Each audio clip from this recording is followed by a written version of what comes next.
جناب رسول اللہ صلی اللہ علیہ وسلم نے اس میں فرمایا کہ مجھے یہ بتاؤ کہ یہ دعا میں نے جو تمہیں تعلیم دی ہے، اس دعا کے بعد تمہارے لیے دنیا اور آخرت کی کون سی خیر ایسی ہے جو باقی رہ گئی جو میں نے نہیں بتائی؟ اللہ نے تمہارے گناہوں کو معاف کر دیا، اللہ نے تمہارے رزق میں برکت عطا کر دی، اور اللہ تعالیٰ نے تمہارے گھر میں تمہارے لیے اللہ تعالیٰ نے وسعت کو پیدا کر دی۔ تو اعمال کے ذریعے سے امت کو، میرے بھائیوں، اعمال کے ذریعے سے امت کو اٹھایا گیا۔ حضور صلی اللہ علیہ وسلم اس کا اہتمام کرتے رہے، اس پر صحابہ کی زندگیاں پوری دنیا میں جا کر پھر کر لگی ہیں، اور صحابہ اعمال کے زندہ کرنے کا ذریعہ بنے ہیں، اور صحابہ نے پوری دنیا کے اندر اعمال والی زندگی کو پھیلایا بھی ہے، اور پوری دنیا کے اندر خود عمل کر کر صحابہ کامیاب زندگی گزار کر گئے۔ آج ہم سے اس کا مطالبہ ہے،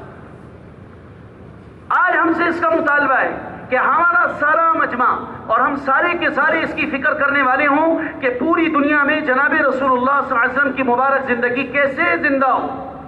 اور اس کے لیے میں کیا کر سکتا ہوں، میرا گھر کیا کر سکتا ہے، میرے لیے کیا ہو سکتا ہے، مجھے اللہ تعالیٰ کیسے استعمال کر سکتے ہیں، مجھے اس کی فکر کرنا۔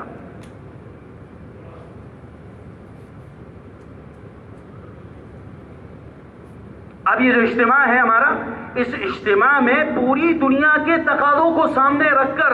اجتماع، جیسے بتا رہے تھے عصر میں خط بھی آیا رائے سے، اس کے اندر بھی یہ لکھا ہوا ہے، یہ حضرات فرما رہے ہیں کہ بھئی یہ جو ہمارے اجتماعات ہیں، یہ ہمارے اجتماعات حق کے قبول کرنے کی استعداد پیدا کرنے کا بڑا ذریعہ ہے۔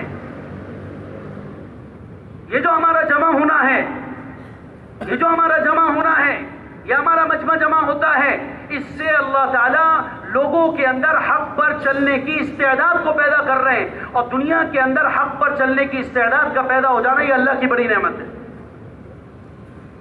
جماعتیں الگ نکلتی ہیں، الحمدللہ سینکڑوں جماعتوں کے تقاضے ہوتے ہیں، اور ہر شہر والے اپنی اپنی محنت کو آگے بڑھا کر ان تقاضوں کو پورا کرنے میں لگتے ہیں، اور اللہ کے فضل سے سینکڑوں جماعتیں، ہزاروں جماعتیں اجتماع سے نکل جاتی ہیں۔ تو بھائیو، ہمارے لیے جو ساتھی ہمارے اجتماع میں گئے ہوئے ہیں، وہ ایک فکر کو لے کے گئے، ان کے لیے مشورے سے جانا طے ہوا، اور جن کے لیے رکنا طے ہوا وہ رکے، لیکن رکنے والوں کا بھی کام وہی ہے جو جانے والوں کا کام ہے۔ جو جانے والے کام لے کر گئے، فکر لے کر گئے، وہ رکنے والے اپنے علاقوں میں محنت کر کر اسی کام کے کرنے والے، ان کے بھی ذمے وہی ہے، ان کو بھی وہی کرنا ہے۔ اپنی مسجدوں کے اندر ہم نے اس کا ماحول بنانا ہے کہ 24 گھنٹے ہماری مسجدیں حضور صلی اللہ علیہ وسلم والے مبارک اعمال سے آباد ہوں،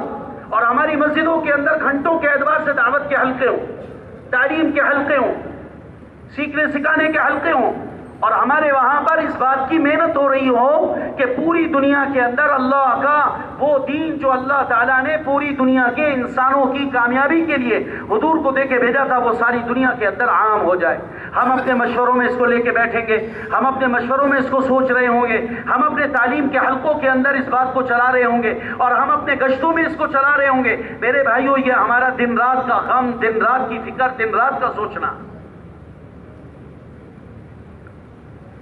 اور ہر آدمی ہماری مسجد کا قیمتی ہے، ہماری مسجد کے ہر آدمی کو اس پر لانا کہ ہماری مسجد میں جتنے بھی نماز پڑھنے کے لیے مسجد میں آ رہے ہیں، ہمارے ہاں جتنے بھی محلے میں رہ رہے ہیں، یہ سارے کے سارے حضور کے کام والے بن جائیں۔ اس کے لیے مجھے فکر کرنی ہے، اس کے لیے ہر ایک سے ملاقات، ہر ایک سے ہمیں ملنا ہے، ان کے اوقات معلوم کر کے ان کے ملاقات کی جگہوں پر جانا، دو ساتھی بن کے جوڑی بنا کر جائیں، ملاقات کریں۔ اگر دو کی ترتیب نہیں بنتی ہے، میں اکیلا اس بھائی سے ملنے کے لیے اس کے گھر کے اوپر جاؤں گا ملاقات کرنے کے لیے۔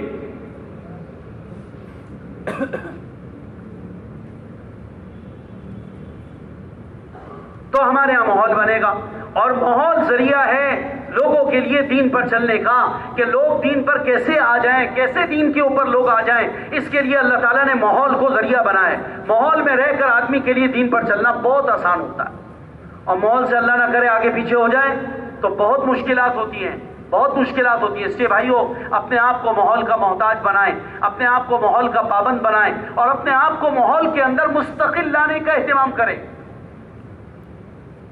ہمیں ہمارے بڑے جب بلائیں ہم جمع ہو جائیں، ہمارے بڑے ہمیں جب بلائیں ہم جمع ہو جائیں، اور ہمارا کام جمع ہو جانا، اور جمع ہو جانے کے بعد جو کہا جا رہا اس کے مطابق ہم اپنے آپ کو 24 گھنٹے اپنے اعمال اس کے مطابق بنانے کی کوشش کریں.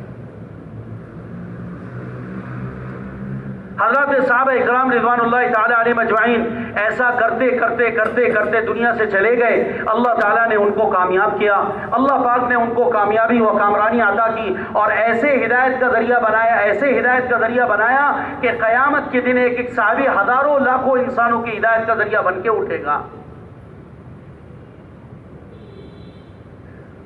اور محنت ہوگی بھائیو. دیکھو محنت ہمیں کرنا اس لیے ضروری ہے، اس وقت کے اندر پوری دنیا میں مسلمانوں کے ایمان کو بچانا کتنا ضروری ہے اور استعداد کتنی. آپ اس سے اندازہ لگائیں. رائیونڈ کے اندر تھے ہم، ایک کارگزاری آئی رائیونڈ، ایک جماعت افریقہ کے کسی ملک سے کام کر کے آئی. وہ جماعت والے ایک گاؤں میں ایک بستی کے اندر کام کرنے کے لیے گئے. وہاں چند گھرانے مسلمانوں کے تھے تو وہاں وہ کام کر رہے تھے. دوسری بستی والوں کو پتہ چلا کہ پاکستان سے کچھ مہمان آئے اور آ کر وہ فلانی بستی کے اندر وہاں لوگوں سے ملاقاتیں کر رہے ہیں، مل رہے ہیں اور وہاں پر ٹھہرے ہوئے ہیں. تو وہ دوسری بستی والے ان کو اپنی بستی میں لانے کے لیے دعوت دینے کے لیے گئے اور جا کر ان سے یہ کہا کہ آپ لوگ ہماری بستی کے اندر بھی آ جائیں، آپ لوگ وہاں سے آئیں، سنائیں، اچھی اچھی باتیں آپ کرتے ہیں، اچھی اچھی باتیں بتاتے ہیں. تو امیر صاحب نے ان سے پوچھا کہ آپ کی بستی کے اندر کتنے گھرانے؟ انہوں نے کہا تقریباً 150 گھرانوں پر مشتمل ہمارا وہ گاؤں ہے. تو امیر صاحب نے پوچھا آپ کے یہاں مسلمان کتنے گھرانے؟ انہوں نے کہا مسلمان گھرانہ تو کوئی بھی نہیں ہمارے یہاں. مسلمان گھرانہ تو کوئی بھی نہیں ہمارے یہاں. تو امیر صاحب نے ان سے معذرت کری کہ ہم اپنے مسلمان بھائیوں سے مل رہے ہیں اس وقت میں اور ہم اپنے مسلمان بھائیوں سے ملنے کے لیے آئے ہیں، اس لیے ہم آپ کے یہاں آنے سے معذرت چاہتے ہیں، ہم مسلمانوں کے بھائیوں سے ملاقاتیں کرتے پھر رہے ہیں. تو وہ بڑے حیران ہو گئے اس بات کو سن کے کہ آپ ہماری بستی میں آنا نہیں چاہتے. بہرحال چلے گئے واپس اور جا کر اپنے بستی والوں کو بتایا کہ وہ پاکستان سے جو مہمان آئے وہ ہمارے آنا نہیں چاہتے. تو بستی والوں نے ان سے پوچھا اپنے بڑوں سے، بستی کے بڑوں سے جو نمائندہ بن کے گئے تھے، وہ آنا کیوں نہیں چاہتے؟ انہوں نے کہا وہ یہ کہہ رہے ہیں کہ آپ کے یہاں کوئی مسلمان گھرانہ ہے؟ تو ہم نے کہا ہمارے یہاں تو کوئی مسلمان نہیں ہے، سارے عیسائی رہتے ہیں، تو اس وجہ سے وہ ہمارے یہاں نہیں آ رہے. تو بستی والے کہنے لگے کہ کیا واقعتاً وہ اسی وجہ سے نہیں آ رہے کہ ہمارے یہاں کوئی مسلمان نہیں؟ انہوں نے کہا جی بالکل اسی وجہ سے وہ نہیں آ رہے، ہمارے یہاں کوئی مسلمان. تو انہوں نے کہا اس میں کون سی پریشانی کی بات ہے، جا کر ان کو کہہ دو کہ آپ ہمارے یہاں آنے کی تیاری کریں، ہم سارے مسلمان ہونے کو تیار. اور جناب وہ پھر دوبارہ وہ آئے اور آ کر کہنے لگے کہ امیر صاحب کیا آپ لوگ واقعتاً اس لیے نہیں آ رہے ہمارے یہاں کوئی مسلمان نہیں؟ انہوں نے کہا ہاں بالکل. تو انہوں نے کہا ہماری بستی والوں نے کہا ہے کہ آپ ہمارے یہاں آنے کی بھی مہربانی کریں، ہماری ساری بستی والے وہ بھی سارے کے سارے مسلمان ہونے کو تیار ہیں. وہ جناب پھر یہاں سے ساتھی گئے اور جا کر ان سب کو اکٹھا کیا اور اس کے بعد اس پوری بستی کے اندر جو 150 گھرانے پر مشتمل تھی سب کو کلمہ پڑھا کر اسلام میں داخل کیا. استعداد اتنی امت میں، استعداد کے اعتبار سے ہم پیچھے نہیں، پوری دنیا کے اندر میرے بھائیوں استعداد بہت ہے.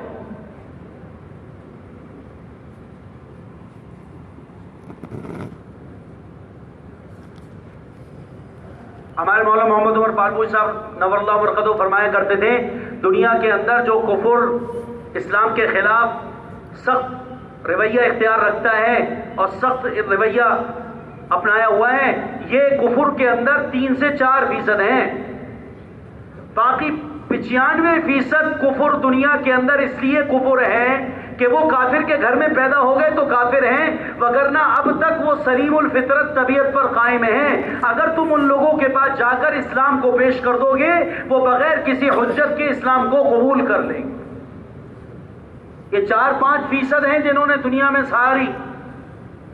مسائل پیدا کیے ہوئے، وگرنہ پوری دنیا کے اندر انسانیت میں اب تک انسانیت اس درجے میں موجود ہے کہ جماعت والے جاتے ہیں اور جانے کے بعد وہاں پر حضور والی مبارک زندگی کو لے کے ان کی بستیوں سے گزرتے ہیں اور وہ ان کو دیکھ کر اسلام میں داخل ہو جاتے ہیں.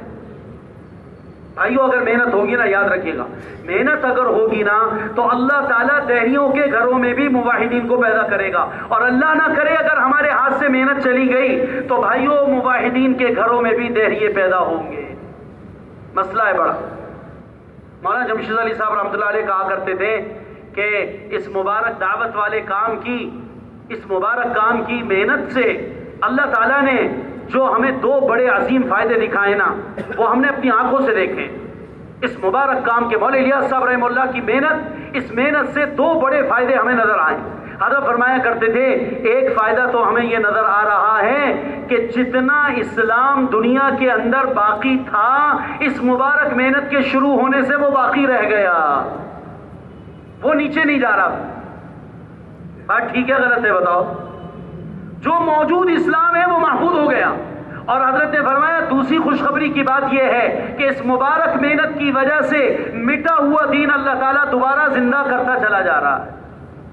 اور پھر ایک دفعہ اور بھی یہ بات فرمایا اس کے علاوہ دو فائدے ہم نے اور بھی دیکھے. وہ یہ کہ اس مبارک محنت کی برکت سے ایک بڑا فائدہ تیسرا ہمیں یہ نظر آیا کہ مسلمانوں کا کفر میں جانا بند ہو گیا. اور چوتھا بڑا فائدہ یہ دکھائی دیا کہ کافروں کا اسلام میں آنے کا داخلہ شروع ہو گیا.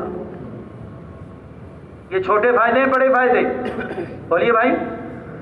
چھوٹے فائدے ہیں. آپ اپنے آپ کو اور میں اپنے آپ کو سوچیں، دعوت والے کام میں لگنے سے پہلے ہم میں دین کے اعتبار سے جو دین مٹا ہوا تھا وہ دین ہمارا دوبارہ زندہ ہو رہا ہے کہ نہیں ہو رہا؟ اور جو موجود تھا وہ محفوظ ہو گیا کہ نہیں ہو گیا؟ دعوت والے اس مبارک کام کی یہ اپنی تاثیر ہے ذاتی بھائی، اس کا یہ اثر ہے کہ موجود دین محفوظ ہوگا اور مٹا ہوا دین دوبارہ، بولیے بھائی، دوبارہ زندہ ہوگا. اور اللہ تعالیٰ کافروں کے لیے اسلام میں آنے کے راستے کھول دے گا. لوگ آئیں گے. اثر کے بعد وہ کارگزاریاں سنا رہے تھے کہ کیسے ایک بچی جو ہے وہ کس بات کو دیکھ کر اسلام میں داخل ہونے کے لیے تیار ہوئی. الحمد للہ وکفا وسلام علی عباده الذین اصطفى اما بعد فاعوذ باللہ من الشیطان الرجیم بسم اللہ الرحمن الرحیم ان الذين قالوا ربنا الله ثم استقاموا تتنزل عليهم الملائكة ألا تخافوا ولا تحزنوا وأبشروا بالجنة التي كنتم توعدون. وقال النبي صلى الله تبارك وتعالى عليه وسلم في معنى الحديث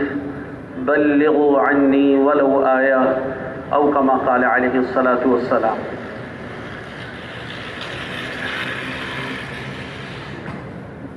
بات شروع کرنے سے پہلے ہم سب کی ایک حاجت اور ضرورت ہے، اس کو عرض کر دینا مناسب ہوگا کہ ہماری پوری زندگی انشاءاللہ اسی ماحولوں میں گزر رہی ہے اور انشاءاللہ بقیہ زندگی بھی اسی طرح کے ماحول میں اللہ نے چاہا تو گزرے گی. اور ہم نے ایسی مجلسوں میں روزانہ کی بنیاد پہ شریک ہونا ہے، یہ ہماری ضرورت ہے. تو اس کے لیے ہمیں ایک اہم بات پتہ ہونا ضروری ہے جو سارے مجمع سے میں کہہ رہا ہوں، خصوصاً ہمارا جتنا مجمع پیچھے ہوتا ہے ان سے خاص طور پر یہ درخواست ہے. حدیث پاک کے اندر آتا ہے، نبی کریم صلی اللہ علیہ وسلم نے ارشاد فرمایا، سمرہ ابن جندب رضی اللہ عنہ راوی ہیں، وہ کہتے ہیں کہ نبی کریم صلی اللہ علیہ وسلم نے ہم سے کہا احضروا الذکر ودنوا من الامام، احضروا الذکر ودنوا من الامام. اے میرے صحابہ، تم نصیحت کی بات کے لیے جمع ہو جایا کرو اور یاد رکھو کہ جو نصیحت کر رہا ہو بالکل اس کے قریب بیٹھا کرو. یہ حضور کی حدیث ہے، ترغیب کے اندر ہے، مستدرک وغیرہ میں امام حاکم نے بھی نقل کیا ہے. احضروا الذکر ودنوا من الامام، نصیحت کی بات کے لیے، دعوت کے تقاضے، بیانات کو سننے کے لیے، تعلیم کے حلقوں کے لیے آپ نے فرمایا کہ تم جمع ہو جایا کرو جب تمہیں جمع کرنے کو کہا جائے. اور ودنو من الامام، امام کے بیان کرنے والے مبین کے قریب بیٹھنے کی کوشش کیا کرو. اس لیے فإن الرجل لا يزال يتباعد حتى يؤخر في الجنة وإن دخلها. بعض لوگوں کی عادت ہوتی ہے کہ وہ دور بیٹھ کر بات کو سنتے ہیں. اللہ کے پیارے نبی نے فرمایا کہ بعض لوگوں کی عادت ہوتی ہے کہ وہ دور بیٹھ کر بات کو سنتے ہیں اگر وہ اسی طریقے سے عادت پر قائم رہے تو اگر کسی نیکی کی وجہ سے یہ لوگ جنت میں چلے بھی گئے تب بھی اللہ جب سارے مجمع کو جنت میں داخل کر دے گا تو پیچھے بیٹھنے والوں کو سب سے آخر میں جنت میں بھیجے گا۔ فَإِنَّ الرَّجُلَ لَا يَزَالُ يَتَبَاعَدُ، آدمی کا مزاج بن جاتا ہے، اس لیے مشورے سے جن کا دور بیٹھنا پیچھے بیٹھنا طے ہو جائے وہ تو ٹھیک ہے، وگرنہ سارے مجمع کو مجمع کے ساتھ مل کر بیٹھ کر بات کو سننا چاہیے، اس لیے کہ یہ حضرات صحابہ اکرام رضوان اللہ تعالی علیہم اجمعین کی وہ مستمرہ سنت ہے جس پر صحابہ حضور کی ہر مجلس میں عمل کیا کرتے تھے۔ اس لیے میرے عزیزوں، ہم سب کی حاجت ہے، یہ ہم سب کی ضرورت ہے کہ ہم بات کے سننے میں جتنی طلب کی شکل پیدا کریں گے اللہ سبحانہ و تعالیٰ اتنا زیادہ اس بات سے ہمیں نفع پہنچائیں گے۔ حضرات صحابہ اکرام رضوان اللہ تعالی علیہ مجمعین کو اللہ نے حضور کی باتوں سے جو نفع پہنچایا تھا اس کے پیچھے بہت ساری چیزیں جہاں اور بھی ہیں، اس میں ایک بڑا سبب علماء نے لکھا ہے کہ صحابہ کا نبی کی مجلس میں طلب کے ساتھ بیٹھنا تھا اور دل کے پیالے کو خالی کر کے بیٹھنا تھا۔ اور حضور پاک صلی اللہ علیہ وسلم کی مجلس مبارکہ میں صحابہ اس وجہ سے بھی اہتمام کرتے تھے کہ صحابہ کے کندھوں پر حضور والی ساری محنت اور ساری ذمہ داری آگے امت تک پہنچانے کی ڈالی گئی تھی۔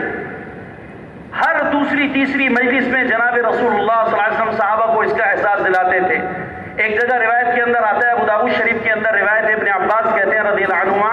وہ کہتے ہیں کہ جناب رسول اللہ صلی اللہ علیہ وسلم نے ہم سے کہا تسمعون، دیکھو میری بات کو غور سے سننا، میری بات کو غور سے سننا، میری بات کو توجہ کے ساتھ سننا، تسمعون میری بات کو غور سے سننا، اس لیے وَيَسْمَعُ مِنْكُمْ وَيُسْمَعُ مِنْكُمْ، ان قریب وہ زمانہ آنے والا ہے کہ میں اللہ کا پیغمبر تمہارے درمیان نہیں ہوں گا اور اللہ تعالیٰ تم لوگوں کے آگے مجمع کو بٹھائے گا، جیسے آج تم مجھے سن رہے ہو ایسے اللہ تمہارے آگے لوگوں کو بٹھائے گا، لوگ تمہیں سننے کے لیے جمع ہو۔ اگر تم نے آج صحیح سنا، صحیح محفوظ کیا، صحیح مجھ سے لے لیا، پورا لے لیا، کامل محفوظ کر لیا، کامل دین کی حفاظت کر لی، تو تم آگے امت میں آگے والوں کے اندر کامل کو پہنچانے کا ذریعہ بن جاؤ گے۔ اور آپ نے فرمایا میری امت میں یہ سلسلہ آگے چلے گا۔ وَيَسْمَعُ مِمَّن يَسْمَعُ مِنْكُمْ، آپ نے فرمایا پھر اس کے بعد تم یہ دیکھو گے کہ جو لوگ تمہیں طلب کے ساتھ سننے کے لیے جمع ہوئے اللہ تعالیٰ ان میں سے ہر ایک کو اس مقام پر بٹھائے گا کہ لوگ ان کے آگے بھی اسی طریقے سے جمع ہو کر سنیں گے جیسا کہ تمہارے آگے وہ جمع ہو کر سن رہے تھے۔ یہ سلسلہ قیامت تک امت میں چلنا ہے۔ ہم میں سے ہر آدمی جناب رسول پاک صلی اللہ علیہ وسلم کی مبارک دین کا کامل ذمہ دار ہے۔ ہمارے پیارے نبی جو کچھ لے کر آئے ہیں اس سارے کو من و عن حفاظت کے ساتھ آگے پہنچانا، یہ میرے بھائیوں ہم میں سے ہر مسلمان کی ضرورت ہے، چاہے وہ ظاہر میں تاجر ہو، چاہے وہ ظاہر کے اندر زارع ہو، چاہے وہ ظاہر کے اندر ڈاکٹر ہو یا انجینئر ہو، چاہے وہ مزدور ہو یا وہ غریب ہو یا امیر ہو، اللہ نے ہم میں سے ہر مسلمان کی یہ ذمہ داری لگائی اور اللہ نے اس ذمہ داری کے ساتھ مدد کا وہ وعدہ فرمایا کہ اگر میں یہاں پر بیٹھ کر ایک بات ساری دنیا کی نیت کر کے کروں تو اللہ تعالیٰ اس بات کا اثر پوری دنیا پر ڈالے۔ مؤذن اذان دیتا ہے، ایک مسجد کا مؤذن اذان دیتا ہے، آپ نے دیکھا ہوگا ہر مسجد میں مؤذن ہوتا ہے۔ مؤذن اگر یہ نیت کر کر اذان دے کہ میرے محلے میں جتنے مسلمان ہیں جن کی یہ مسجد لگتی ہے میں ان سب کو نماز کے لیے دعوت دے رہا ہوں، تو جتنے محلے سے نماز کے لیے آئیں گے اللہ تعالیٰ اس مؤذن کو ان تمام نمازیوں کی نماز کا اجر عطا فرمائے گا۔ لیکن انما الاعمال بالنیات، نیت المؤمن خیر من عملہ، مومن کی نیت کا اعتبار ہوتا ہے اور مومن کی نیت اس کے عمل سے بہت آگے تک چلتی چلی جاتی ہے، اتنی آگے تک جاتی ہے جہاں تک اس کا گمان نہیں۔ تو اگر محلے کا مؤذن اپنی مسجد میں کھڑے ہو کر اذان دیتا وقت یہ نیت کرتا ہے ساری دنیا کے مسلمانوں پر اللہ نے ظہر فرض کی ہے، ساری دنیا کے انسانوں پر، مسلمانوں پر اللہ نے فجر فرض کی ہے، میں پوری دنیا کے مسلمانوں کو مغرب کی نماز کے لیے بلا رہا ہوں، تو آئیں گے تو وہ جو اس کے محلے کے ہیں، لیکن فرمایا پوری دنیا سے جہاں جہاں لوگ نماز کی تیاری کر کر اپنے اپنے علاقے کی مسجد میں جا کر مغرب کی نماز، ظہر کی نماز ادا کریں گے، آپ کے محلے کے مؤذن کو ساری دنیا کے مسلمانوں کی مغرب کی نماز کا ثواب ملے گا۔ حتیٰ کہ حرم شریف کے اندر نماز پڑھنے والے لاکھوں گئے نماز پڑھنے، اعمال کرنے ہیں، لیکن ایک کراچی کے محلے کی مسجد کا مؤذن یہ نیت کرتا ہے کہ میں مغرب کی اذان دے رہا ہوں اور اس وقت مسجد نبی علیہ الصلوۃ والسلام میں اور مسجد حرام کے اندر جتنے مسلمان موجود ہیں میں ان سب کو بھی مغرب کی نماز کی دعوت دے رہا ہوں، تو مسجد حرام کے اندر امام حرم کے پیچھے جتنے لوگ نماز پڑھیں گے، اس مسجد کے، اس محلے کی مسجد کے مؤذن کو اللہ ان کا بھی اجر عطا فرمائے گا۔ ہمیں اللہ نے ساری دنیا کو سامنے رکھ کر، ساری دنیا کو سامنے رکھ کر اس کام میں لگنے کا حکم دیا ہے، اور ہمارے ہر بول کا اثر پوری دنیا پر پڑتا ہے۔ ہمارا یہاں پر بیٹھنا، اگرچہ مدنی مسجد میں بیٹھنا ہے، ہم مرکز کے اندر آئے ہوئے ہیں، ہم بیان سننے آئے ہیں، ہم اعمال میں آئے ہیں، ہم یہاں ایک فکر لے کر آئے ہیں، لیکن میرے بھائیوں اگر ساری دنیا پر اس فکر کا اثر مرتب کرنا چاہتے ہیں تو ہم اپنے آنے میں اس نیت کو شامل کریں کہ اللہ میرے اس جانے کا اثر پوری دنیا میں ڈال کر پوری دنیا میں دین کی فکر کو زندہ فرما، دین کے سارے تقاضوں کو پورا فرما دے۔ اللہ اس پر قادر ہے، ہمارا شب جمعہ دنیا میں ہدایت کے آنے کا، صرف میرا شب جمعہ میں آنا دنیا میں ہدایت کے آنے کا ذریعہ بن جائے گا، میرا سہروزہ بن جائے گا، میرا چلہ بن جائے گا، میرا سفر کرنا بن جائے گا۔ اور میرے بھائیوں، ایک ایک مسلمان کے عمل کو اللہ نے اتنا طاقتور بنایا۔ ایک بات یاد آ گئی، آپ کو سنا دیتا ہوں۔ عبداللہ ابن مسعود رضی اللہ تعالیٰ عنہ حضور کے ایک صحابی ہیں، بڑے جلیل القدر صحابی ہیں، انہوں نے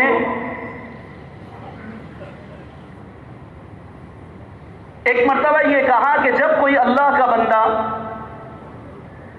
اللہ کو یاد کرتا ہوا کسی پہاڑ کے پاس سے، کسی وادی سے گزرتا ہے، کسی پہاڑی سلسلے سے گزرتا ہے،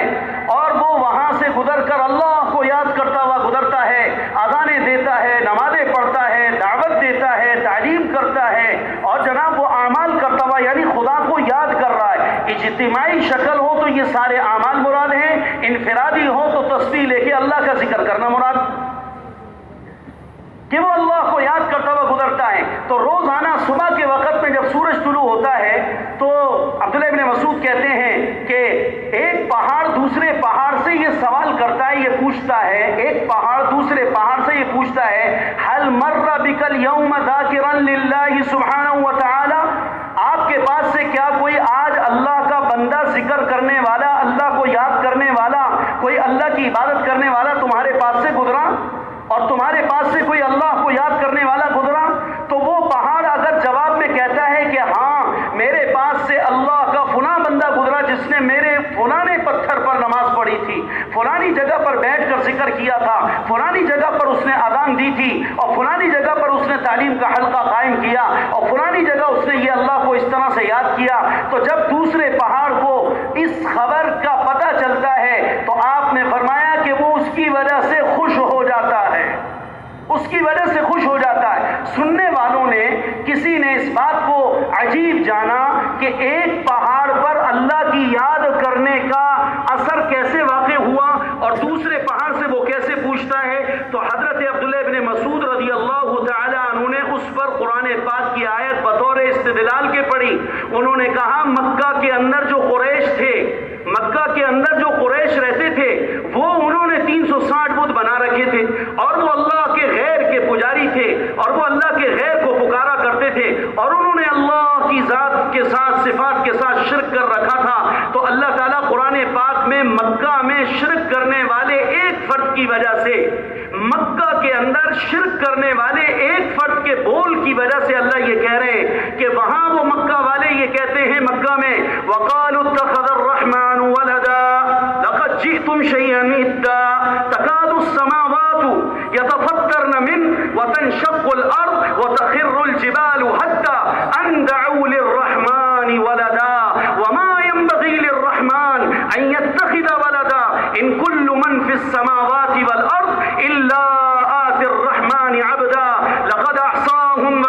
لهم عدا وكلهم آتيه يوم القيامة فردا إن الذين آمنوا وعملوا الصالحات سيجعل لهم الرحمن ودا. اللہ تعالیٰ فرماتے ہیں کہ جب ان میں سے کوئی آدمی یوں کہتا ہے زمین پہ کھڑے ہو کے مکہ میں کہ اللہ نے اپنے لیے اولاد ٹھہرائی ہے، اللہ نے اپنے لیے لڑکا بنایا، اللہ نے اولاد بنائی، تو ان کا یہ بول اتنا برا ہے کہ اس برے بول کا اثر ساری کائنات کے پہاڑوں پر پڑتا ہے، ساری کائنات کی زمین پر پڑتا ہے، اور ساری کائنات کے میرے عزیزوں آسمانوں کے اوپر پڑتا ہے. یہاں تک کہ اللہ نے کہا تکاد السماوات یتفطرن من، قریب ہے کہ آسمان پھٹ پڑے، وتنشق الارض، اور زمین جو ہے وہ زمین پھٹ جائے اور آسمان ٹکڑے ہو جائے اور پہاڑ ریزہ ریزہ ہو کر ختم ہو جائے. کس بات کے اوپر؟ کہ ایک مکہ میں کھڑا ہو کر مشرک آدمی یہ کہتا ہے اللہ کے ہاں اولاد ہے. تو حضرت عبداللہ ابن مسعود نے کہا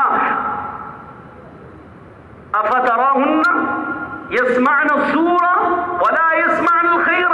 اب تم بتاؤ کہ جب یہ پہاڑ، یہ زمین، یہ آسمان، یہ ساتوں زمینیں، ساتوں آسمان ایک برے بول کے بولنے والے کے اثر سے متاثر ہو کر یہ ٹوٹ پھوٹ کا شکار ہونا شروع ہو جاتے ہیں، اور قریب ہے کہ پوری دنیا کے اندر سارے آسمان و زمین ٹوٹ جائے جب ایک برے بول کے اثرات ایک آدمی کے پوری دنیا کے پہاڑوں پر پڑ سکتے ہیں. تو تم یہ بتاؤ جب کوئی آدمی یہ کہتا ہوگا اللہ ایک ہے، اللہ کے سوا کوئی الہ نہیں، اللہ ہمارا معبود ہے، اللہ سے ہوتا ہے، اللہ کے غیر سے نہیں ہوتا، اللہ تعالیٰ تمام تعریف کے لائق ہے، اللہ ہر عیب سے پاک ہے، تو یہ بتاؤ کہ جب یہ پہاڑ برے بول کے اثر سے ٹوٹنے کے لیے تیار ہو جاتے ہیں اور ان پر سارا اثر واقع ہوتا ہے، تو تم یہ بتاؤ کہ جب اللہ کا کوئی بندہ خیر کا بول بولتا ہوگا تو کیا پہاڑوں پر اور آسمان و زمین پر اس کا اثر واقع نہیں ہوتا؟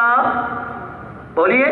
اس پر اثر واقع نہیں ہوتا. اس سے ایک ایک بول کا اثر ساری دنیا میں جاتا ہے. ہم یہ کہتے ہیں ایک مسلمان کا ایک بول ساری دنیا کے اندر میرے بھائیوں دوستوں کو ہدایت کے آنے کے لیے ذریعہ بن سکتا ہے. حضرت مولانا الیاس صاحب رحمہ اللہ وہاں بستی میوات میں محنت فرما رہے، اور اس محنت کے اندر حضرت نے پوری دنیا کے انسانوں کی نیت کری، اور ایسی نیت کری بلکہ حضرت تو یہاں تک فرمایا کرتے تھے کہ تم ان لوگوں کی بھی نیت کرو جو ہواؤں میں اڑ رہے ہیں، تمہاری طرف دیکھنا پسند نہیں کرتے. اپنی محنت کو بڑھاتے چلے جاؤ، اپنی محنت کو بڑھاتے چلے جاؤ، اپنی محنت کو بڑھاتے چلے جاؤ. ایک وقت آئے گا کہ جو ہواؤں میں اڑ رہے ہیں تمہاری طرف دیکھنا گوارا نہیں کرتے، اللہ ان قوموں کو بھی ہدایت عطا فرما دے گا. مولانا الیاس صاحب رحمہ اللہ کی اس فکر اور محنت پر اللہ نے پوری دنیا کے اندر، آپ دیکھیے کہ ساری دنیا کی نیت کرنا کتنی عظمت کی چیز ہے. جناب رسول پاک علیہ الصلوۃ والسلام دنیا میں تشریف لائے، آپ نے مکہ المکرمہ، مدینہ المنورہ اور اس کے اطراف میں آپ نے محنت فرمائی، لیکن ساری دنیا کی نیت کے ساتھ حضور کو بھیجا گیا، اس لیے کہ رسول پاک علیہ الصلوۃ والسلام کو قرآن میں آیتوں کے ذریعے بشارت دی گئی، وما ارسلناک الا کافۃ للناس قل یا ایھا الناس انی رسول اللہ الیکم جمیعا الذی لہ ملک السماوات والارض لا الہ الا ھو.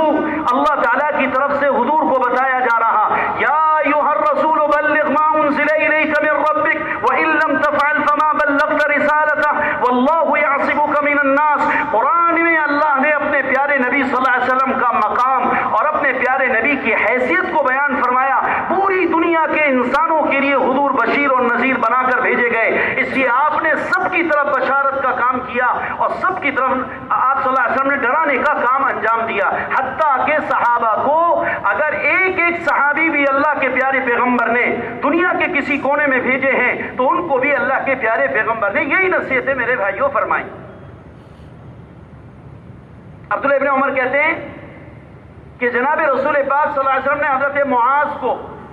اور حضرت ابو موسیٰ اشعری، یہ دونوں بڑے درجے کے صحابی ہیں، ان دونوں کو حضور نے یمن کی طرف بھیجا، اور یمن کی طرف بھیجتے ہوئے اللہ کے پیارے پیغمبر صلی اللہ علیہ وسلم نے ارشاد فرمایا ان سے کہ دیکھو تم دونوں کی جماعت بنا کر بھیج رہا ہوں. حضرت ابو موسیٰ اشعری ذرا ڈھیڑ عمر کے تھے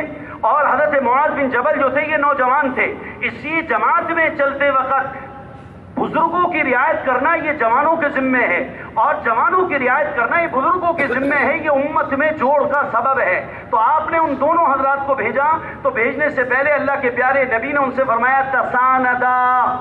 تساندا اے تعاونا۔ دیکھو ایک بات کا خیال رکھنا، تم یمن جا رہے ہو اور تم دونوں اپنے الگ الگ مزاج کے ہو، اس کا خیال رکھنا کہ دونوں ایک دوسرے کے ساتھ تعاون کرنا، دونوں ایک دوسرے کے ساتھ تعاون کرنا۔ اور دوسرا فرمایا تتطاوعا، آپ نے فرمایا کہ دیکھو ایک دوسرے کی اطاعت بھی کرنا۔ اور تیسری بات فرمائی بشرا،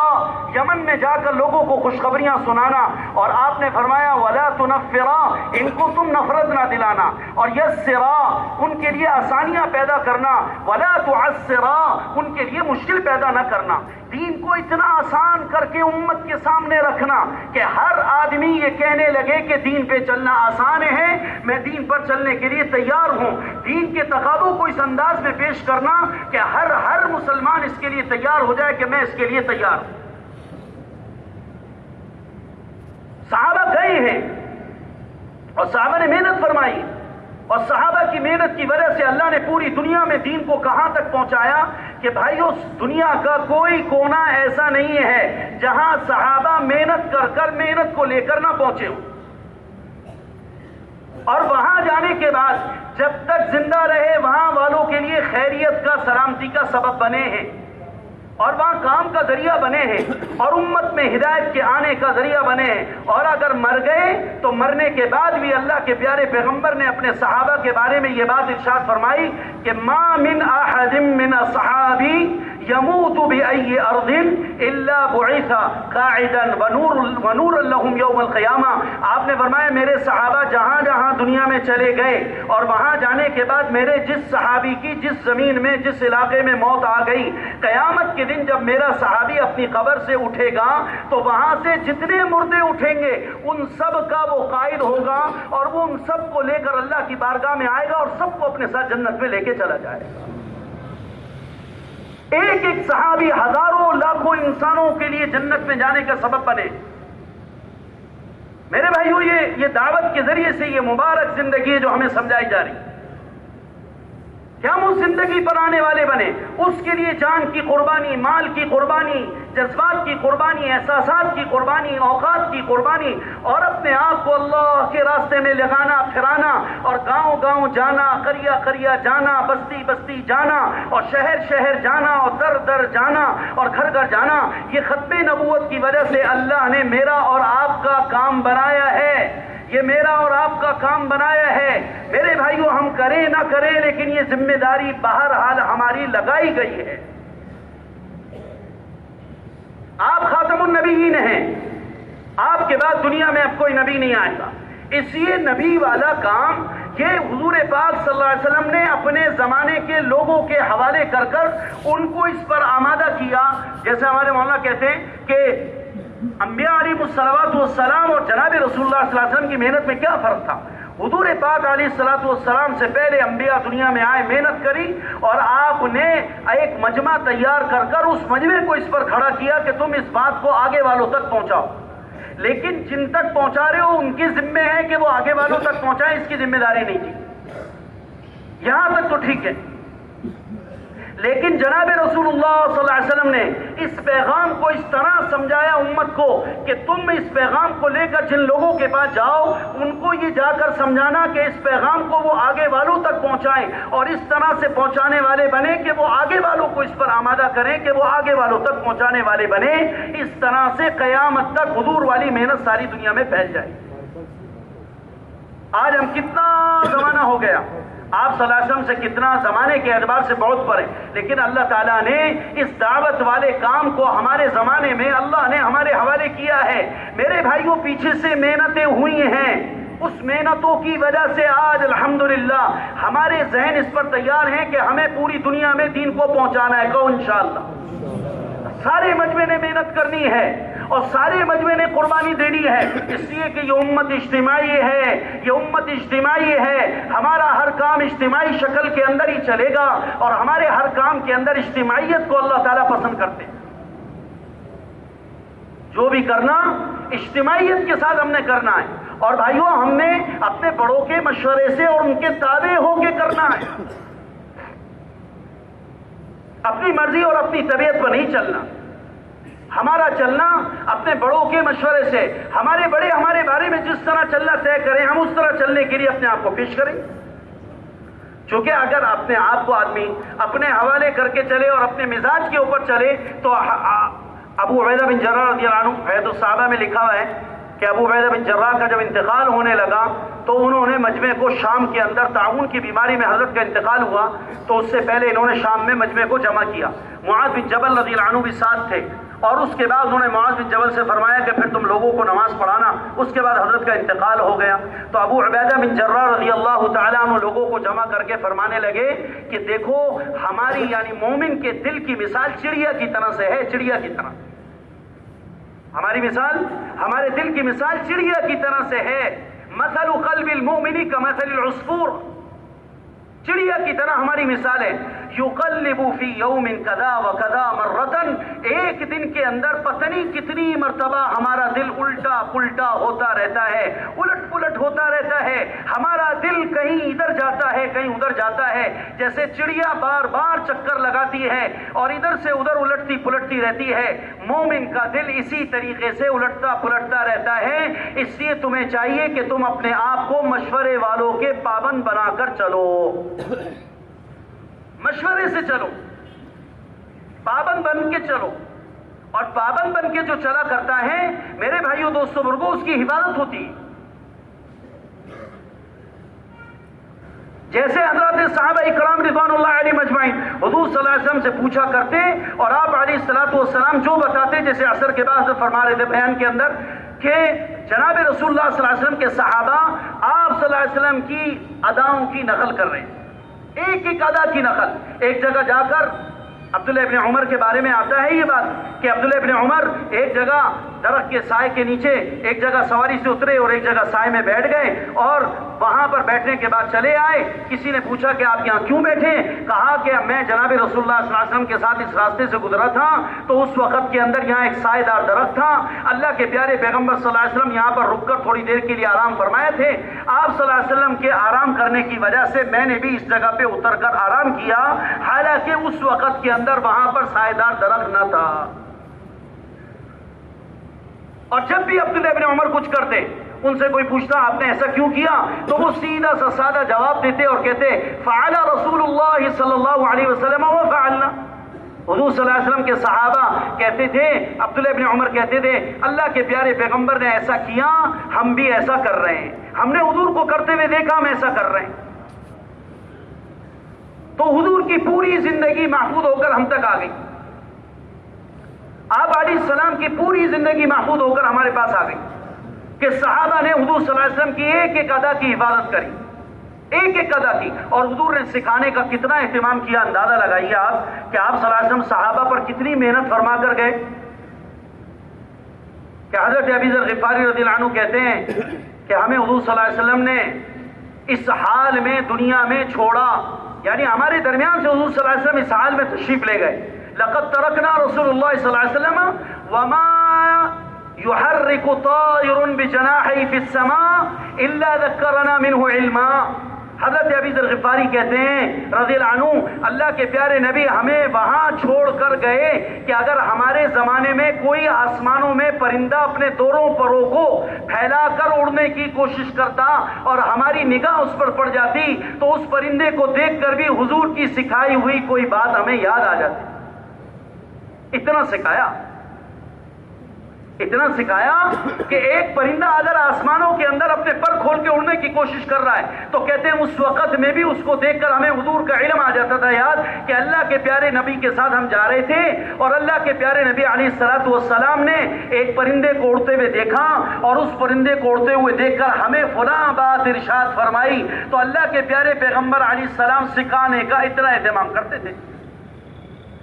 سورج نکل رہا ہے، اللہ کے پیارے پیغمبر سکھا رہے ہیں دیکھو جب سورج نکلا کرے صبح میں تو تم پڑھا کرو الحمدللہ الذی اقالنا یومنا ھذا ولم یہلکنا بذنوبنا۔ چاند نکلتا، اللہ کے پیارے نبی ہمیں لے کر چاند کو دیکھنے کے لیے ہمیں اکٹھا کر لیتے، اور اس کے بعد جب چاند پر نظر پڑتی آپ علیہ السلام کی زبان اطہر پر یہ جملہ ہوتا ہلال خیر و رشد، ہلال خیر و رشد، ہلال خیر و رشد، آمنت بالذی خلقک۔ ہم قبرستان سے جاتے، اللہ کے پیارے نبی صلی اللہ علیہ وسلم دعا پڑھتے، ہمیں اس موقع کی دعا بتاتے، صبح کے وقت کے اعمال، شام کے وقت کے اعمال، اور جناب نماز کی دعائیں اور وضو کی دعائیں، ہر چیز اللہ کے پیارے نبی نے صحابہ کو سکھائی۔ اتنا سکھایا اتنا سکھایا اتنا سکھایا کہ صحابہ کی زندگی کے اندر اتنا دین آ گیا تھا کہ وہ دین پوری دنیا کے اندر پہنچانے میں پوری زندگی انہوں نے اپنی لگا دی۔ ابو ہریرہ وضو کر رہے ہیں، آپ صلی اللہ علیہ وسلم تشریف لے آئے، آپ نے دیکھا ابو ہریرہ وضو کر رہے ہیں، تو آپ علیہ السلام نے ابو ہریرہ سے کہا یا ابا ہریرہ اذا توضأت فقل بسم اللہ والحمد للہ۔ جب بھی آپ وضو کرا کریں نا تو وضو کے شروع میں یہ دو جملے کہا کریں، بسم اللہ والحمد للہ۔ کیا بھائی؟ بسم اللہ والحمد للہ۔ اذا توضأت فقل بسم اللہ والحمد للہ، جب بھی آپ وضو کریں بسم اللہ والحمد للہ پڑھا کریں۔ اے ابو ہریرہ فإن حفظتك لا تبرح تكتب لك الحسنات حتى تحدث من ذلك الوضوء۔ اگر آپ وضو کے اندر بسم اللہ والحمد للہ پڑھ کے وضو کر لیں گے تو جب تک تم اس وضو سے باوضو رہو گے تمہارا نیکی لکھنے والا فرشتہ تمہارے صحیفے میں نیکیاں درج کرتا رہے گا، چاہے آپ کوئی عمل نہ کر رہے ہیں۔ آپ پیرا دے رہے ہیں مدنی مسجد میں، آپ نے وضو کر کے پیرا دینا شروع کر دیا، آپ وضو کر کے بیان میں بیٹھے ہوئے، آپ وضو کر کے کچھ بھی نہیں کر رہے، دکان پہ اپنا کاروبار کرنے کے لیے بیٹھے ہوئے، لیکن باوضو حالت میں بیٹھے ہوئے، فرمایا اگر تم نے وضو کرنے کے وقت میں بسم اللہ والحمد للہ پڑھا، بس اتنے دو جملے ہم نے ادا کیے زبان سے اور وضو ہمارا مکمل ہو گیا۔ ایک صحابی آئے اور آ کر کہنے لگے یا رسول اللہ میں وضو کرتا ہوں، مجھے کوئی وضو کے اندر دعا تعلیم فرما دے۔ آپ نے فرمایا جب تم وضو کرا کرو نا تو وضو میں پڑھا کرو اللہم اغفر لی ذنبی ووسع لی خلقی وطیب لی کسبی، اللہم اغفر لی ذنبی ووسع لی خلقی، اللہم طیب لی، اللہم اغفر لی ذنبی وبارک لی فی رزقی۔ آپ صلی اللہ علیہ وسلم دعا بتا رہے ہیں، وہ آئے اور آ کر انہوں نے حضور صلی اللہ علیہ وسلم سے اس دعا کو سیکھا، تو اس کے بعد حضور سے کہنے لگے یا رسول اللہ مجھے کوئی اور دعا بھی اس کے علاوہ تعلیم فرما دیں، تو جناب رسول اللہ صلی اللہ علیہ وسلم نے اس میں فرمایا کہ مجھے یہ بتاؤ کہ یہ دعا میں نے جو تمہیں تعلیم دی ہے اس دعا کے بعد تمہارے لیے دنیا اور آخرت کی کون سی خیر ایسی ہے جو باقی رہ گئی جو میں نے نہیں بتائی؟ اللہ نے تمہارے گناہوں کو معاف کر دیا، اللہ نے تمہارے رزق میں برکت عطا کر دی، اور اللہ تعالیٰ نے تمہارے گھر میں تمہارے لیے اللہ تعالیٰ نے وسعت کو پیدا کر دی۔ تو اعمال کے ذریعے سے امت کو،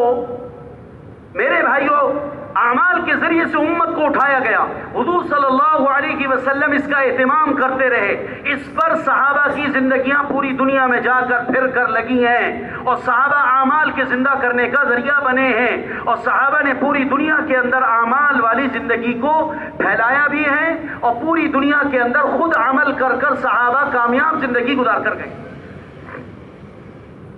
آج ہم سے اس کا مطالبہ ہے، آج ہم سے اس کا مطالبہ ہے کہ ہمارا سارا مجمع اور ہم سارے کے سارے اس کی فکر کرنے والے ہوں کہ پوری دنیا میں جناب رسول اللہ صلی اللہ علیہ وسلم کی مبارک زندگی کیسے زندہ ہو،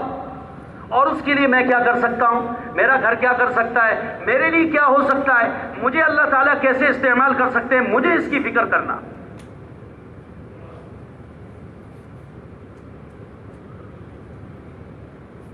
اب یہ جو اجتماع ہے ہمارا، اس اجتماع میں پوری دنیا کے تقاضوں کو سامنے رکھ کر اجتماع، جیسے بتا رہے تھے عصر میں خط بھی آیا رائیونٹ سے، اس کے اندر بھی یہ لکھا ہوا ہے، یہ حضرات فرما رہے ہیں کہ بھئی یہ جو ہمارے اجتماعات ہیں یہ ہمارے اجتماعات حق کے قبول کرنے کی استعداد پیدا کرنے کا بڑا ذریعہ ہے۔ یہ جو ہمارا جمع ہونا ہے، یہ جو ہمارا جمع ہونا ہے، یہ ہمارا مجمع جمع ہوتا ہے، اس سے اللہ تعالیٰ لوگوں کے اندر حق پر چلنے کی استعداد کو پیدا کر رہے ہیں، اور دنیا کے اندر حق پر چلنے کی استعداد کا پیدا ہو جانا یہ اللہ کی بڑی نعمت ہے۔ جماعتیں الگ نکلتی ہیں، الحمدللہ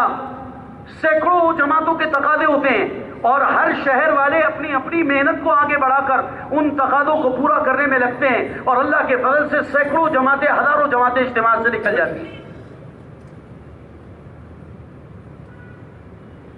تو بھائیو، ہمارے لیے جو ساتھی ہمارے اجتماع میں گئے ہوئے ہیں وہ ایک فکر کو لے کے گئے، ان کے لیے مشورے سے جانا طے ہوا، اور جن کے لیے رکنا طے ہوا وہ رکے، لیکن رکنے والوں کا بھی کام وہی ہے جو جانے والوں کا کام ہے۔ جو جانے والے کام لے کر گئے، فکر لے کر گئے، وہ رکنے والے اپنے علاقوں میں محنت کر کر اسی کام کے کرنے والے، ان کے بھی ذمے وہی ہے، ان کو بھی وہی کرنا ہے۔ اپنی مسجدوں کے اندر ہم نے اس کا ماحول بنانا ہے کہ 24 گھنٹے ہماری مسجدیں حضور صلی اللہ علیہ وسلم والے مبارک اعمال سے آباد ہوں، اور ہماری مسجدوں کے اندر گھنٹوں کے اعتبار سے دعوت کے حلقے ہوں، تعلیم کے حلقے ہوں،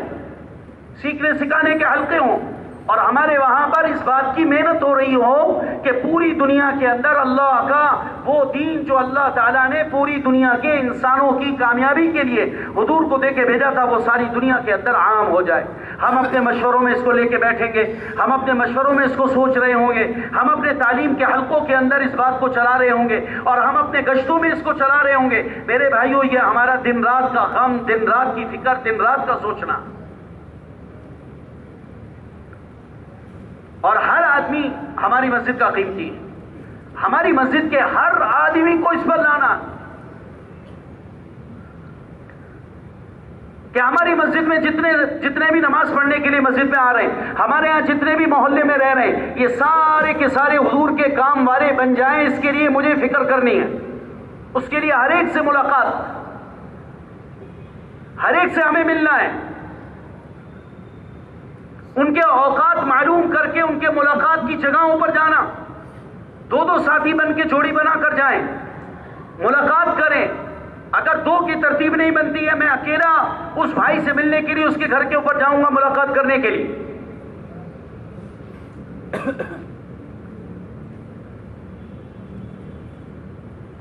تو ہمارے یہاں ماحول بنے گا، اور ماحول ذریعہ ہے لوگوں کے لیے دین پر چلنے کا، کہ لوگ دین پر کیسے آ جائیں، کیسے دین کے اوپر لوگ آ جائیں۔ اس کے لیے اللہ تعالیٰ نے ماحول کو ذریعہ بنایا ہے۔ ماحول میں رہ کر آدمی کے لیے دین پر چلنا بہت آسان ہوتا ہے، اور ماحول سے اللہ نہ کرے آگے پیچھے ہو جائیں تو بہت مشکلات ہوتی ہیں، بہت مشکلات ہوتی ہے۔ اس لیے بھائیو، اپنے آپ کو ماحول کا محتاج بنائیں، اپنے آپ کو ماحول کا پابند بنائیں، اور اپنے آپ کو ماحول کے اندر مستقل لانے کا اہتمام کریں۔ ہمیں ہمارے بڑے جب بلائیں ہم جمع ہو جائیں، ہمارے بڑے ہمیں جب بلائیں ہم جمع ہو جائیں، اور ہمارا کام جمع ہو جانا، اور جمع ہو جانے کے بعد جو کہا جا رہا اس کے مطابق ہم اپنے آپ کو 24 گھنٹے اپنے اعمال اس کے مطابق بنانے کی کوشش کریں۔ حضرات صحابہ اکرام رضوان اللہ تعالی علیہ مجمعین ایسا کرتے کرتے کرتے کرتے دنیا سے چلے گئے، اللہ تعالیٰ نے ان کو کامیاب کیا، اللہ پاک نے ان کو کامیابی و کامرانی عطا کی، اور ایسے ہدایت کا ذریعہ بنایا، ایسے ہدایت کا ذریعہ بنایا کہ قیامت کے دن ایک ایک صحابی ہزاروں لاکھوں انسانوں کی ہدایت کا ذریعہ بن کے اٹھے گا۔ اور محنت ہوگی بھائیو، دیکھو محنت ہمیں کرنا اس لیے ضروری ہے، اس وقت کے اندر پوری دنیا میں مسلمانوں کے ایمان کو بچانا کتنا ضروری ہے، اور استعداد کتنی، آپ اس سے اندازہ لگائیں۔ رائیونڈ کے اندر تھے ہم، ایک کارگزاری آئی رائیونڈ میں، ایک جماعت افریقہ کے کسی ملک سے کام کر کے آئی، وہ جماعت والے گاؤں میں ایک بستی کے اندر کام کرنے کے لیے گئے، وہاں چند گھرانے مسلمانوں کے تھے، تو وہاں وہ کام کر رہے تھے۔ دوسری بستی والوں کو پتہ چلا کہ پاکستان سے کچھ مہمان آئے اور آ کر وہ فلانی بستی کے اندر وہاں لوگوں سے ملاقاتیں کر رہے ہیں، مل رہے ہیں، اور وہاں پر ٹھہرے ہوئے ہیں، تو وہ دوسری بستی والے ان کو اپنی بستی میں لانے کے لیے دعوت دینے کے لیے گئے، اور جا کر ان سے یہ کہا کہ آپ لوگ ہماری بستی کے اندر بھی آ جائیں، آپ لوگ وہاں سے آئیں، سنائیں، اچھی اچھی باتیں آپ کرتے ہیں، اچھی اچھی باتیں بتاتے ہیں۔ تو امیر صاحب نے ان سے پوچھا کہ آپ کی بستی کے اندر کتنے گھرانے؟ انہوں نے کہا تقریباً 150 گھرانوں پر مشتمل ہمارا وہ گاؤں ہے۔ تو امیر صاحب نے پوچھا آپ کے یہاں مسلمان کتنے گھرانے؟ انہوں نے کہا مسلمان گھرانہ تو کوئی بھی نہیں ہمارے یہاں، مسلمان گھرانہ تو کوئی بھی نہیں ہمارے۔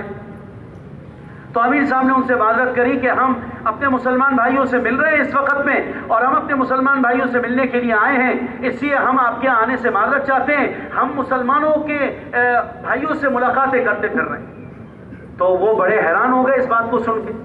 کہ آپ ہماری بستی میں آنا نہیں چاہتے۔ بہرحال چلے گئے واپس اور جا کر اپنے بستی والوں کو بتایا کہ وہ پاکستان سے جو مہمان آئے وہ ہمارے آنا نہیں چاہتے۔ تو بستی والوں نے ان سے پوچھا، اپنے بڑوں سے، بستی کے بڑوں سے جو نمائندہ بن کے گئے تھے، وہ آنا کیوں نہیں چاہتے؟ انہوں نے کہا وہ یہ کہہ رہے ہیں کہ آپ کے ہاں کوئی مسلمان گھرانہ ہے؟ تو ہم نے کہا ہمارے ہاں تو کوئی مسلمان نہیں ہے، سارے عیسائی رہتے ہیں، تو اس وجہ سے وہ ہمارے یہاں نہیں آ رہے۔ تو بستی والے کہنے لگے کہ کیا واقعتاً وہ اسی وجہ سے نہیں آ رہے کہ ہمارے یہاں کوئی مسلمان نہیں؟ انہوں نے کہا جی بالکل اسی وجہ سے وہ نہیں آ رہے، ہمارے یہاں کوئی مسلمان نہیں۔ تو انہوں نے کہا اس میں کون سی پریشانی کی بات ہے، جا کر ان کو کہہ دو کہ آپ ہمارے یہاں آنے کی تیاری کریں، ہم سارے مسلمان ہونے کو تیار ہیں۔ اور جناب وہ پھر دوبارہ وہ آئے اور آ کر کہنے لگے کہ امیر صاحب کیا آپ لوگ واقعتاً اس لیے نہیں آ رہے، ہمارے یہاں کوئی مسلمان نہیں؟ انہوں نے کہا ہاں بالکل۔ تو انہوں نے کہا ہماری بستی والوں نے کہا ہے کہ آپ ہمارے یہاں آنے کی بھی مہربانی کریں، ہماری ساری بستی والے وہ بھی سارے کے سارے مسلمان ہونے کو تیار ہیں۔ وہ جناب پھر یہاں سے ساتھی گئے اور جا کر ان سب کو اکٹھا کیا، اور اس کے بعد اس پوری بستی کے اندر جو 150 گھرانے پر مشتمل تھی سب کو کلمہ پڑھا کر اسلام میں داخل کر۔ استعداد اتنی امت میں، استعداد کے اعتبار سے ہم پیچھے نہیں ہیں، پوری دنیا کے اندر میرے بھائیوں استعداد بہت ہے۔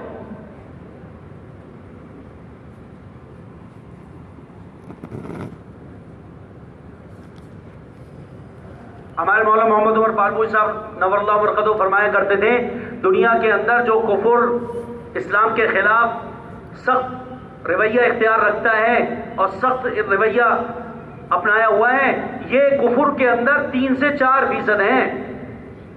باقی 95% کفر دنیا کے اندر اس لیے کفر ہے کہ وہ کافر کے گھر میں پیدا ہو گئے تو کافر ہیں، وگرنہ اب تک وہ سلیم الفطرت طبیعت پر قائم ہیں۔ اگر تم ان لوگوں کے پاس جا کر اسلام کو پیش کر دو گے وہ بغیر کسی حجت کے اسلام کو قبول کر لیں گے۔ یہ 4-5% ہیں جنہوں نے دنیا میں ساری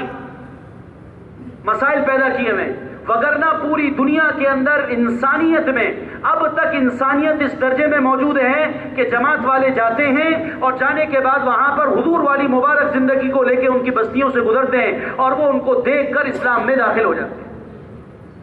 بھائیو اگر محنت ہوگی نا، یاد رکھیے گا، محنت اگر ہوگی نا تو اللہ تعالیٰ دہریوں کے گھروں میں بھی موحدین کو پیدا کرے گا، اور اللہ نہ کرے اگر ہمارے ہاتھ سے محنت چلی گئی تو بھائیو موحدین کے گھروں میں بھی دہریے پیدا ہوں گے۔ مسئلہ ہے بڑا۔ مولانا جمشید علی صاحب رحمۃ اللہ علیہ کہا کرتے تھے کہ اس مبارک دعوت والے کام کی، اس مبارک کام کی محنت سے اللہ تعالیٰ نے جو ہمیں 2 بڑے عظیم فائدے دکھائے نا وہ ہم نے اپنی آنکھوں سے دیکھے۔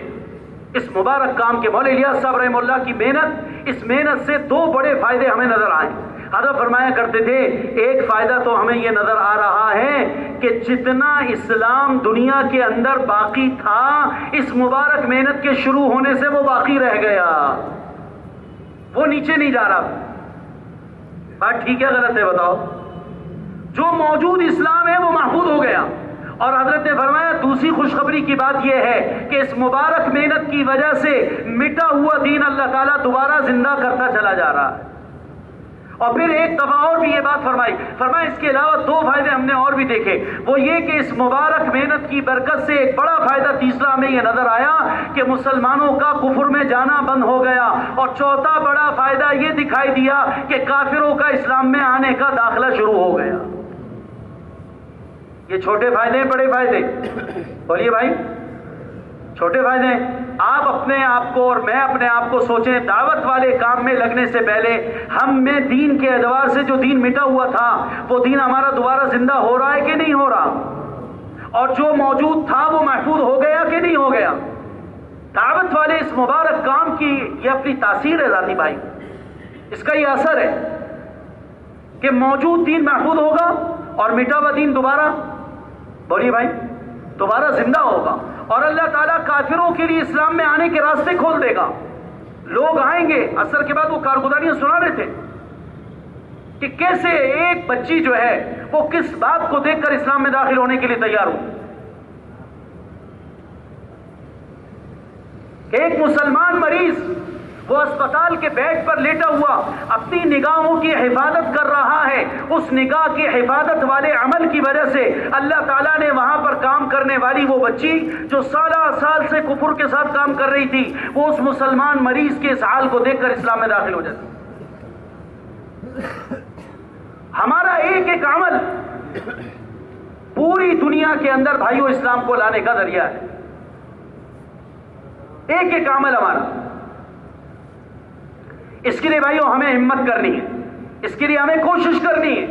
اس کے لیے ہمارے کو محنت کے تقاضوں پر کھڑا ہونا ہے۔ اور بھائیوں ہم جتنا کرتے چلے جائیں گے یہی کرنا ہمیں کام آئے گا، اور یہی کرنا ہمارے لیے قبر کے اندر کارآمد ہوگا۔ حضرت معاذ بن جبل رضی اللہ تعالی عنہ نے بیان فرمایا، اور بیان کے اندر لوگوں سے کہا کہ لوگوں یاد رکھو کہ تم اپنے پرانے گناہوں کو نئی نیکیوں کے ذریعے سے مٹایا کرو، اپنے پرانے گناہوں کو نئی نیکیوں کے ذریعے سے مٹایا کرو۔ اور کہا کہ دیکھو ایک نیکی وہ ہے جو تم کر کر آگے بھیج چکے ہو، اور ایک نیکی وہ ہے جو تم چھوڑ کر دنیا میں جانے والے ہو۔ کوشش کرو کہ جو چھوڑ کر نیکی جا رہے ہو تمہاری وزنی ہو۔ وہ نیکی کیا ہے؟ آدمی دنیا سے چلا جائے گا تو حدیث پاک کے اندر آتا ہے جتنا پیچھے والوں کے اندر صدقہ کر کر، صدقہ جاریہ کر کر، لوگوں کو دین سکھا کر، لوگوں کو دین پہ کھڑا کر کے چلا گیا، جتنے لوگ بعد کے اندر دین پر عمل کریں گے اللہ پاک تمہیں اجر عطا فرمائے گا۔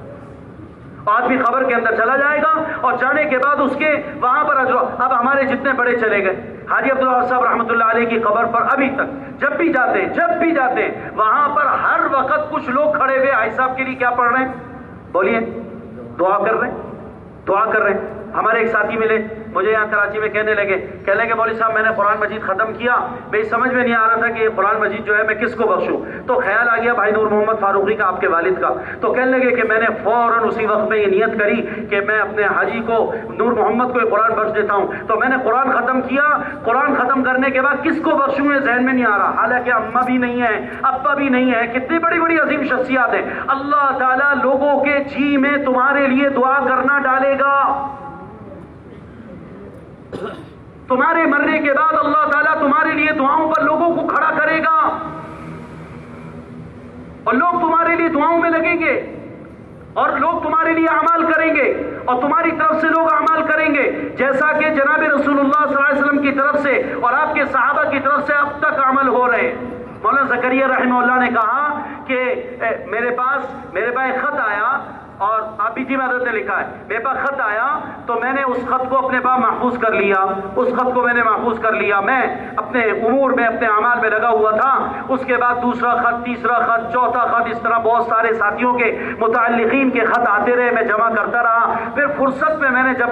سارے وہ خط نکال کے پڑھنا شروع کیے تو تعلق والوں کے وہ خط تھے، اور انہوں نے سلام لکھ کر کہا تھا کہ حضرت ہماری بیت اللہ میں حاضری ہوئی ہے تو میں نے آپ کی طرف سے 7 عمرے کیے ہیں۔ کسی نے 5 لکھے تھے، کسی نے 10 لکھے، کسی نے 1 لکھے، اور جب وہ سارے خطوں کے عمرے میں نے جمع کیے تو میری طرف سے لوگوں نے 1500 عمرے کر دیے تھے۔